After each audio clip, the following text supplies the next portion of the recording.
我们刚刚谈的那个判别式，就是我们在谈那个圆的方程式，一般是一个主要的一个类型的一个题目。那第二种，这个叫做轨迹方程式 ，A 点坐标给你 ，B 点坐标给你，然后 P 点是一个动点，也就是说它在平面上面一直都在动哈，但是它符合这个条件 ，PA 这个线段比上 PB 这个线段等于2比几？2比3。那两点的距离你会不会算？会吗？那我可以把两点距离算出来。可是两点距离里面是不是有开根号？所以 PA 比上 PB 会等于2比3。那按照国中各位所学的那个比例式的经验的话，是内部跟内部相乘，外部跟外部。所以因为题目告诉我 PA 比上 PB 等于2比上3，所以2 PB 等于3PA。等于3PA。刚刚老师有提到，因为 PA 跟 PB 它们都是指一个线段，那线段的话是两点距离，我都还要开根号。那我想要把根号拿掉，那怎么办？两边平方。所以这边我们会引申出来，两边平方，这会变成4倍的 PB 的平方，会等于9倍的 PA 的平方。好，所以原本是2比3，但是我把两边平方之后，实际上是4倍的 PB 要等于9倍的 PB 平方。那我们就利用这个条件去把它的值找出来。注意看哦，4倍的括号 PB 的平方。PB 的话是两点的距离，两点距离要开根号，那平方之后根号就不见了。所以我现在可以写 S， 重转换一下啊 ，S 减掉负10 S 加10的平方，加上 Y 减掉4的平方，好，这是 PB 的平方，会等于9倍的 PA S 减3的平方，加上 Y 减5的平方，好，这两个是这样相等。接下来做什么事情？展开一项，展开一项就好。所以这个地方4倍，我们把括号里面数展开。这个地方展开会得到 S 平方加20S 加上100，那这是 Y 平方减 8Y 加上16，会等于这边9倍。6S 加9Y 平方减10Y 加25。好，你在做的时候呢，你就先把它展开，比较不会弄错。接下来乘进去喽。好，4倍的 S 平方，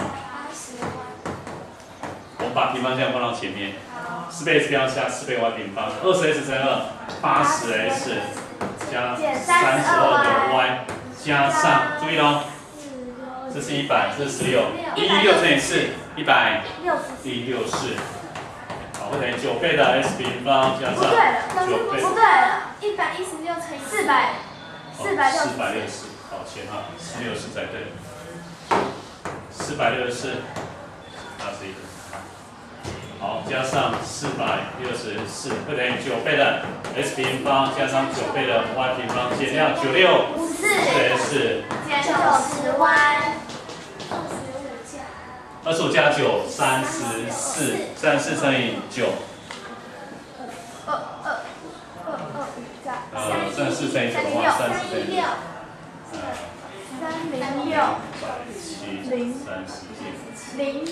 6，306，对不对？好，整理一下，9S 平方减4S 平方，5S 平方加5Y 平方，80S 一项过来。